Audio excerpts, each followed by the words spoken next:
My name is Nora Garcia. I work at the community center. I am a mother of 5, and I have 11 grandchildren, and I provide services at the community center for the community. Hi, my name is Patty Bruni. I am the third of 6 from a Hispanic community here in, a Hispanic family here in Laredo. My name is Sandra Gonzalez, and I am originally from Tampico, Tamaulipas, Mexico.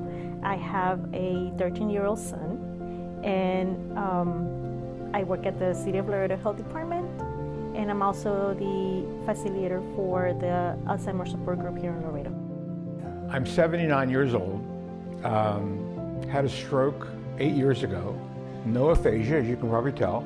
Hi, I am Carla Daniela Lopez Lorenzo. I am a biologist, a Mexican biologist. We would go to the different schools in one of the school districts and give presentations. I can't tell you how many people would come up and tell us, oh, my abuelita, has dementia, but we all have to go to work or school, so we just lock her in a room. I heard that so often. And I thought, well, of course.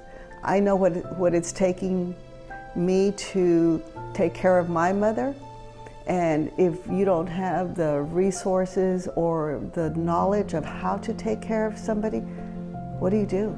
And I'm sure that this is happening in wide numbers across our community. It's hard.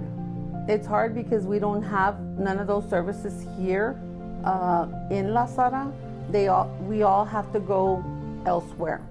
We're like 10 minutes away from Raymondville. We're 30 minutes away from Edinburgh or Harlingen, and nothing that we have is close. We don't have an ambulance here. We don't have anything like that here. More should be done at different levels. I think every single healthcare provider needs to be aware of what's going on. But the patient trusts the doctor. They should be talking about it, not just living in a silo and say, oh, well, your blood count is up and your cholesterol is high. Maybe you have Alzheimer's. That could be another thing too. A young girl, probably 18, came up to me to get some information, and she told me that her mother had taken off because she couldn't take care of her mother with dementia anymore. So this 18-year-old was taking care of her grandmother. She says, I don't know how I'm going to do it. I'm going to school and all day long, and my grandmother is getting worse. But I couldn't believe that an 18-year-old would be trapped in that kind of situation. But it's happening, and it's going to be happening in greater numbers in this community. And we don't have caregiving resources here at all. My dad just recently passed. He was diagnosed with dementia about 14 years ago. The way I remember my dad was him being a loving grandfather, great husband, and a proud veteran. So what impacted the most was also after he was diagnosed and seeing all the changes, but when COVID hit, he was sent to the hospital here in Laredo, and he was here for 9 months.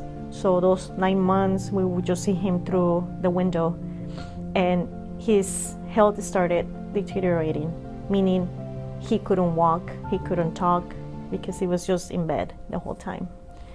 Seeing him progressing, he only lasted 4 years after that.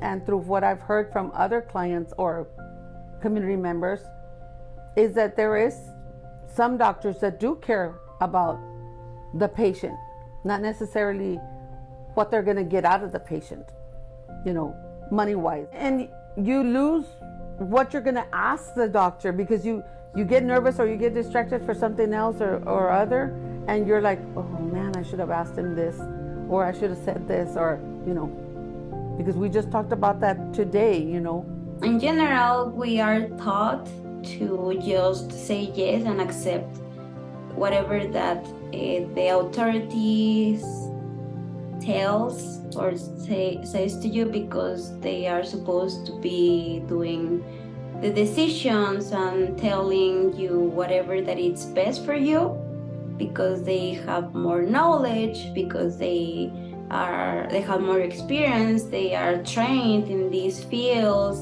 including medical fields. However, that is not very true, that is not fair, because they have training for that, but sometimes they don't see the big picture of each case. We would like services to come in here to service our community.